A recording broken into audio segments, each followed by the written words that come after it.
Good evening, everyone, and happy World Book Day. We are welcoming you tonight to our Diverse Ed event where we celebrate the authors within our fantastic network. We keep an eye all year who's publishing books, who's breaking through some of those barriers, and I'm really excited to have 16 different books being showcased tonight. So for part one, the loose umbrella theme is inclusive schools, and I'm joined by Angeline and Sadie, the co-authors of Becoming a Totally Inclusive School, A Guide for Teachers and Leaders. Emma Sheppard, the author or the curator of a team who have produced A Guide to Parenting, Teaching and Creating Family-Friendly Schools. Haili Hughes, the author of Humans in the Classroom, which I think is one of her fourth or fifth books. She'll tell you more. She's written a lot of books, has Haili. And then we have Lucy, who is one half of Flexible Teacher Talent, who co-authored with Lindsay Patience, Flex Education, A Guide for Flexible Working in Schools. So welcome, everyone, to this first panel of the night. It is lovely for you to join us. Let me just ask each of you to unmute and tell us where in the world you are joining us from tonight. So I'm going to go in alphabetical order. Angeline, where are you joining us from? So I'm joining from the very wintry beer garden in Berlin, Germany. and yeah, so thank you so much for having me. We're loving the commitment. Angeline is juggling a women-led event in Germany, and she is sat outside in the cold so we can hear her. So thank you, Angeline. Emma, where are you joining us from? I'm in the south of France, near Aix-en-Provence, and my children are taking absolute liberties with the amount of sugar they're putting on their crepes as we speak, because they know that I can't do anything about it. I've just said that's enough to both of them. So. I love it. I love it. Haili, where are you joining us from? Nowhere near as exotic as my colleagues here this evening. Saddleworth, which is on the border of Greater Manchester and Yorkshire. Fantastic. Lucy, where are you? Hi, I'm in London, near Wimbledon, and my children are equally taking up a lot of sugar content while I'm up here. Love it. And Sadie, where are you joining us from? Hey, Hannah. Yeah, Lucy, not too far from you. I'm in Twickenham in London. Fantastic. And I'm usually in Oxford, but I'm actually in a holiday inn in Wolverhampton right now, living the high life that is being a trainer and a consultant. So I'm just going to invite each of you to spend a few minutes really telling us about how you went about writing and publishing a book. So, Dream, the fact you did the books is a massive celebration, but people really want to know, like, how do you even get a book deal? How do you sort of like get a team of people involved? How do you find a publisher? So let me start with Sadie and Angeline, because it's an interesting one when we collaborate with each other. How did you two find each other, and how did this book kind of come together? Who wants to go first from you two? Sure, I can answer that question. So Sadie and I were introduced by Stephen Whitehead, and then we both, co-authored and basically were co-conspirators to create this book.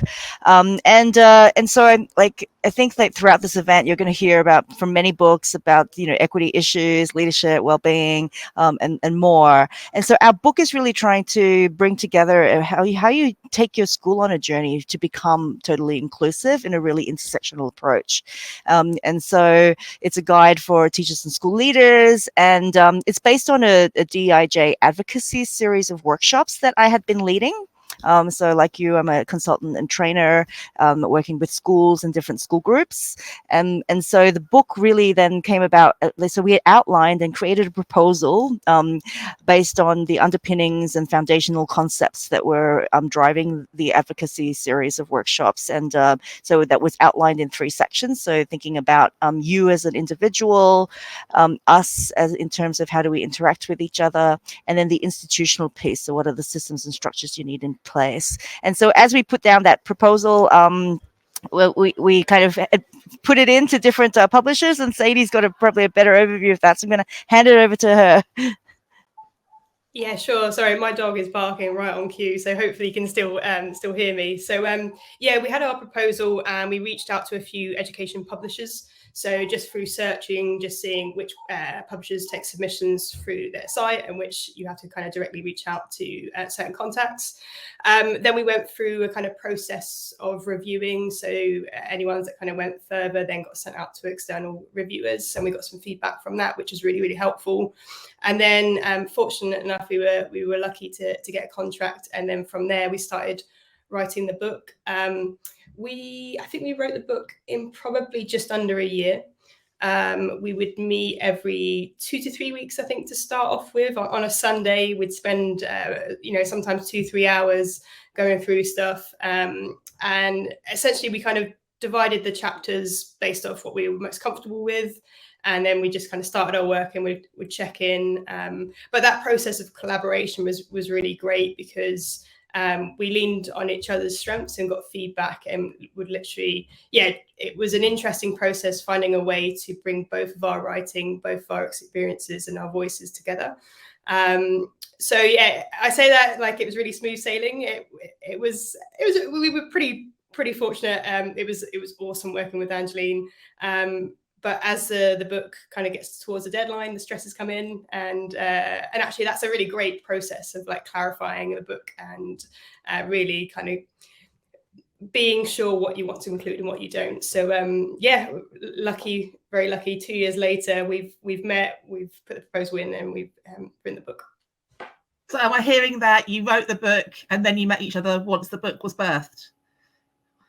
Absolutely, yeah, that's right. So so we had been co-collaborating between Chiang Mai, Berlin, and then Sadie just moved to London, and I was lucky enough to be in London this week. I actually flew back from London this morning from the Outstanding Schools Europe conference, and while I was in town, we finally got to meet in person. So I love it. It's all a little bit backwards sometimes, isn't it, about how we do these collaborations, but the beauty of virtual remote working and kind of hybrid existences. And Jean, I'm also hearing the fact that writing a book is a full-time job, and you've both got full-time jobs. And I think we should perhaps talk about that in the Q&A, about how we build in that time. So thank you so much, Sadie and Angeline. If Emma's children aren't chucking sugar all over their crepes, I'm going to invite Emma to jump in and tell us about how her book came to conception. Thanks, Hannah. They're all right. You might hear them singing because silence is not a concept they're with yet. I actually reviewed or did something for one of Haili's books with Routledge. So Haili asked me to comment on it, which was a real pleasure. It was mentoring in schools, wasn't it, Haili? And part of my role previously was leading the mentors and the mentoring team at school. And then there's a section at the end of the review that says, do you want to pitch an idea? And our chapter 3 lead, Charlotte Bell, had been talking about a book since sort of 2017. And I thought it was a bit of a pipe dream, but I thought, well, Charlotte would love this. So pitched it, and Routledge came back saying yes, please. So then I talked to the MTPT project team and some of the sort of closer advocates and said, is anybody interested in writing a chapter? This is the sort of structure I've suggested, and this would be what the requirement is. And we initially had seven chapters planned, 7 chapter leads who came forwards. And then so I think we finally submitted in December of 2021. And then in August, we were having discussions as a team, and we said, what's really missing is 2 chapters at the end about coming back into teaching after a career break, or the decision to leave teaching altogether, and how you can continue to contribute to education in that way, if that's what works for your family at that time. And so we asked chapter 8 and 9, so Sharice Osman and Jenny McCloskey, if they would bang something out in the summer holidays, and they remarkably did. So more than that, because we had a dropout, and we had Charlotte Woolley come on board as well to fill in for chapter 5 very late in the game. And Charlotte was on maternity leave at the time, so she it depends what your maternity leave is like, but she had some time and it was something that she really wanted to do, was to get some more writing out of her. So she was really happy to jump in and fill up a chapter, which was really, really special. And Emma, were you the editor then of all those pieces? Like, what was your relationship with each of those contributors? Yeah, so we had an agreed structure in terms of what we wanted the chapters to look like in terms of uniformity. It's packed with case studies, and the chapter leads were responsible for getting their own case studies.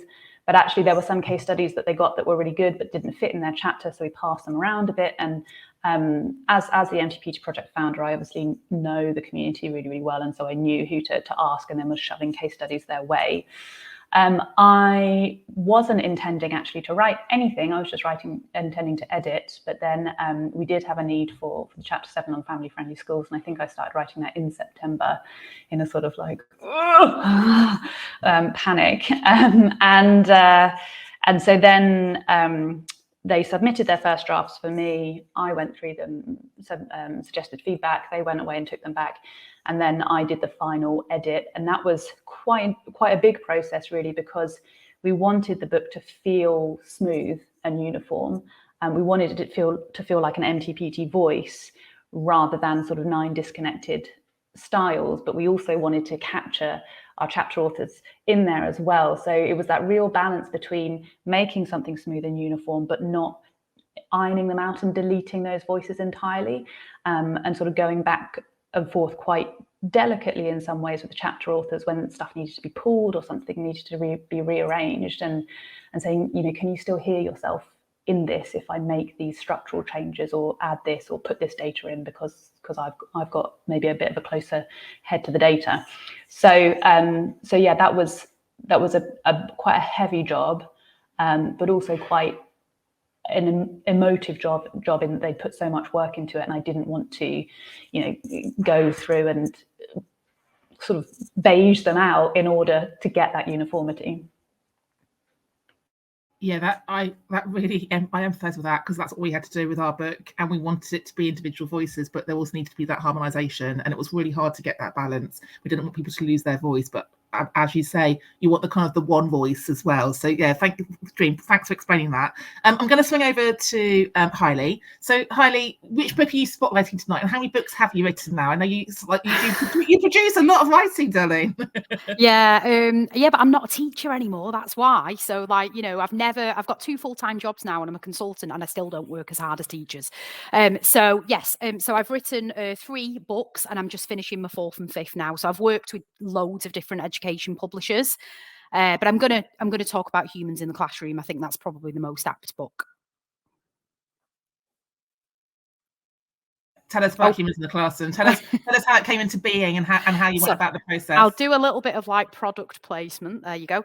Yes, so it came about because I had as a very experienced teacher myself, I was getting frustrated, and a lot of the research that I've done in like my master's degrees and in my PhD has been based on kind of experienced teachers. I often feel like they're the voices that get forgotten in education, and by experienced teachers, I'm talking about those teachers who necessarily don't want to move up into middle or senior leadership and are career teachers and are focused on doing the best possible job in their classrooms, turning up every single day.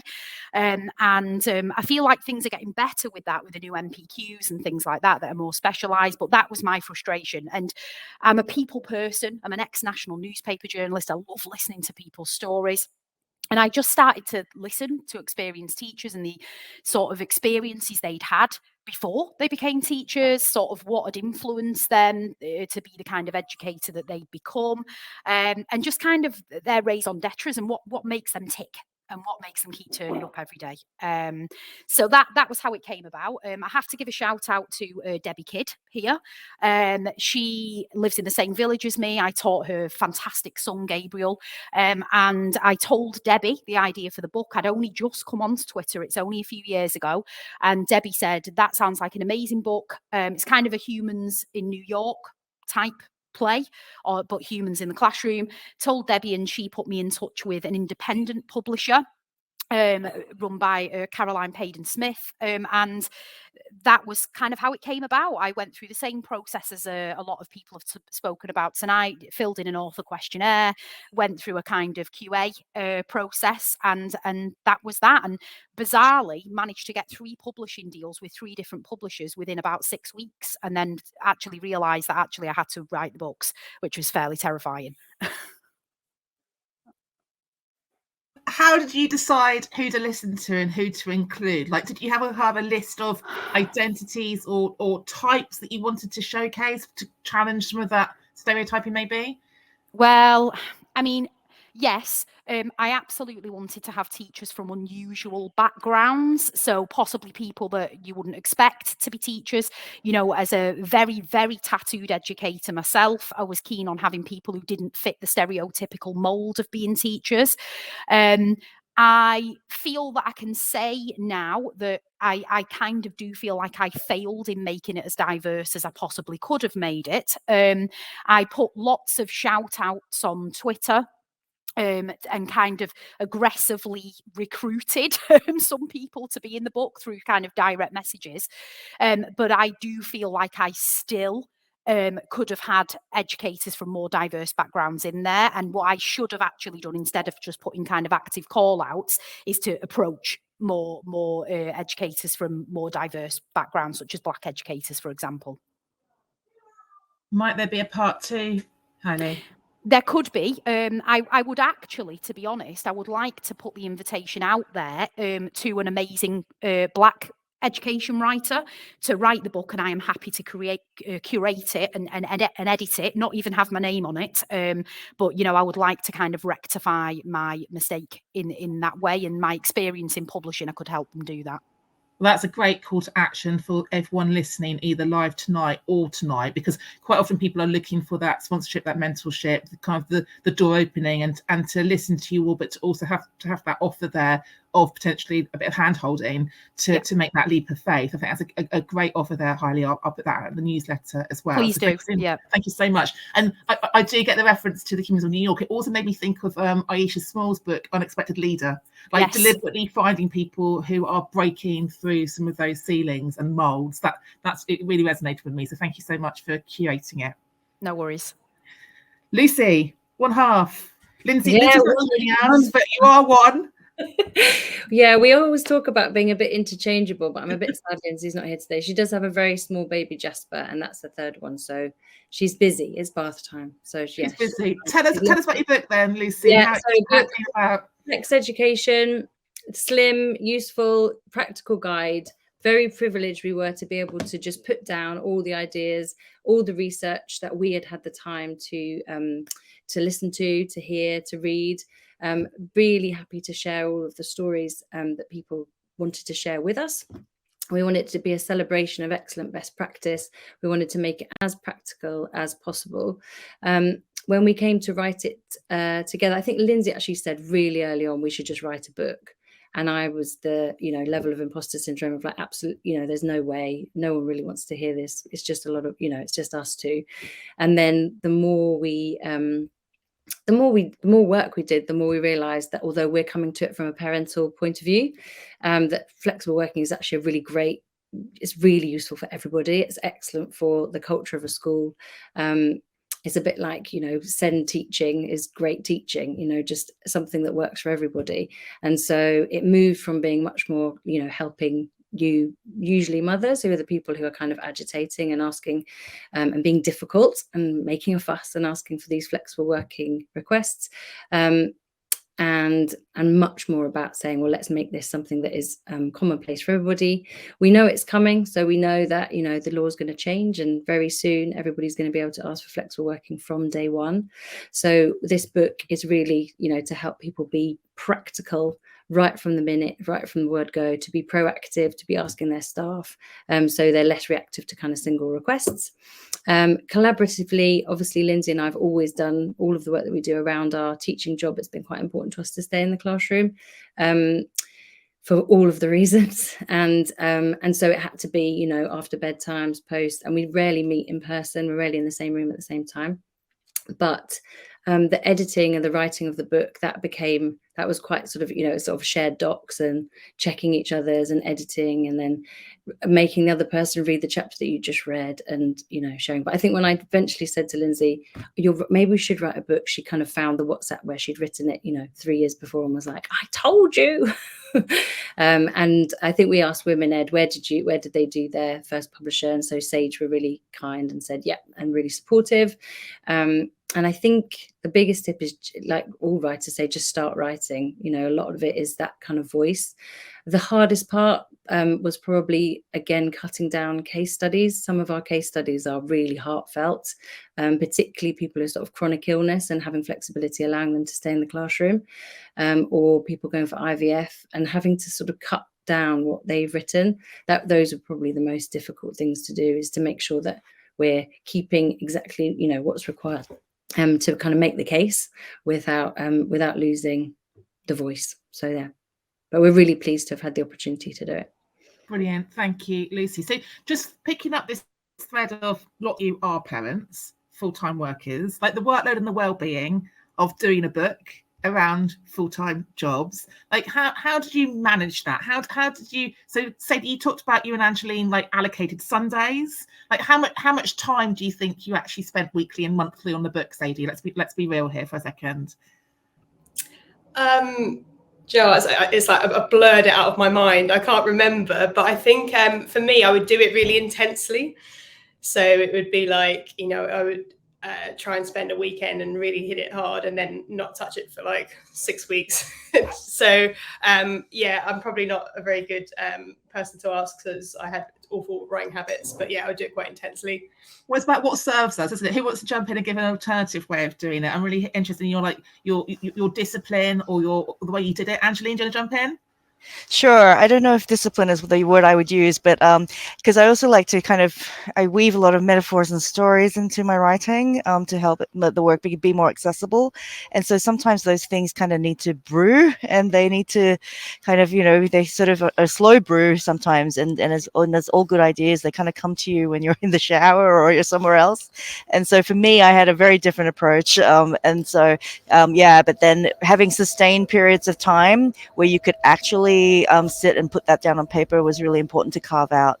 Yeah. Haili, how about you? How do you bang out so many books? Like, do you sleep? Yeah, I mean, I do, not much though. Somebody once compared me to Margaret Thatcher with my sleeping habits, which actually made me want to jump off a cliff, to be honest. But there you go. But no, I mean, I've done all mine differently. So preserving positivity and mentoring in schools, I literally knocked out in 6 weeks. But it happened to be at a time where like we were on COVID, and I was teaching full time in a secondary school at the time, just finished my 3rd MA. So I had more flexibility, I suppose, to write in between kind of online teaching because I was at home and stuff and not having to cram it into PPA or in the evenings. So I managed to knock them out fairly quickly, and because I'd left it till the last minute, to be quite honest. And then Humans in the Classroom took a little bit longer, but the 2 that I'm writing at the moment I've had to do alongside becoming a principal lecturer in a university, which is completely different from being a teacher, and becoming head of education at Iris Connect, and my PhD. So that has been really, really difficult because I'm 6 months from handing on my PhD. So at the moment I'm swapping between writing a thesis, which is obviously completely different style from a book for Routledge and a book for Crown House. And I have to say I've missed about 20 deadlines with the books. But one thing I will say to anybody who's thinking I want to write a book and I don't know whether I can manage it, is that all the education publishers are unbelievably understanding about deadlines because they know that people are teaching very often full time alongside doing it. So if you are going to miss the deadline, just be completely honest with them and they'll extend it because they if they want your book, they want your book. They've seen a gap in the market. So don't worry too much about deadlines because I've missed loads with my last 2 and it's an interesting one, isn't it? Because in a teacher mindset, like we are driven by deadlines, and Yes. and the writing of a book perhaps does need to be a little bit more fluid and flexible. Lucy, let me come back to you. I mean, and I'm going to ask Emma to build on it. Like you were wrestling small children, trying to do a job and write books. Like how did you fit it in around Lindsay and her baby? I think it is knowing what you need. So I think we said quite early on to our publisher, actually, we actually said it would really help us if you impose deadlines on us, because we both know that until the deadline's looming, we probably won't. It's just not top priority. And because there are so many things you're doing, you've got to have somebody else kind of sort the list. So when that deadline would loom, that's when we would kind of intensively work on it and carve out time at the weekend. And we have, we're lucky supportive partners who would be able to kind of take the strain. And it was kind of ebb and flow. But I think knowing yourself well is quite helpful, and knowing that you might need an outside imposition. And that definitely worked for us. Brilliant, thank you, Lucy. And Emma, managing yourself, but also managing a team of people wrestling small children. How did you get the balance? We have some hilarious photos of like feet and faces whilst editing, and like everybody on our laps and like on like sitting. But I was very fortunate in that when it came to the editing bit, so most of the chapter authors left it to the summer holidays and then did a big blast in the summer holidays. And it was sort of exam season as well, so we had game time at that point as well. But most of the editing fell once my children were in school and it was term time again, and I'd relocated to France. So whilst there was a big upheaval in terms of relocating, and that was challenging and settling the children, there were long periods during the day when the children were at school, and I did have that time to write and edit and navigate. But actually, what's interesting is that so much of it can sort of go round and round and round in your head, and you almost need that time away from the screen to think, to structure in your mind, to put things into place. So lots of sort of park time or walking time or pick up time was actually really useful for getting away from the screen and actually thinking through those ideas properly. And then so that when you did get back to the screen, it was just a big dump down. And when it did get close to the deadline, it was a lot of sort of forced writing, and then stand up, walk around the house, walk around the house, walk around the house, sit down again, force it, sort of regressing to your student self and doing all-nighters. I didn't. Actually, that's not true. I remember having a conversation with one of our coaches, Chris Reddy, and talking to him about sleep patterns and just saying I'm being so naughty because in my head, I'm writing as a nocturnal habit, because that's what I used to do when I was a student. I'd write in the evening, and I can't keep up with that anymore. So I'm going to bed at 11 midnight after writing, and I've got these terrible migraines now because I'm not getting enough sleep. So, sort of doing that process as an older adult with, not the same With adrenaline children I who used don't to let you have. sleep ever. Let's get real here for a second. They're not bad sleepers, to be fair, but yeah, it was fun. Brilliant, thank you. I'm going to have to wrap up part one. Can I ask you, if you have got a copy of your book in front of you, can you hold it up? Just don't worry, just so people can see the front covers. So we've got the virtual cover there. Sadie's also got the hard back. Oh, even in the pub beer garden, we've got the book, Angeline. I'm loving it. So thank you very much, all of you, for A, writing the book, and B, joining us tonight. And we'll put this out to all of our network. I'm hoping that people will reach out and Haili take you up on that offer. So go and get on with your evenings. We're going to have a very, very quick pop up with a transition whilst we get the second panel on. So thank you very much. Bear with us for a few seconds. See you all soon.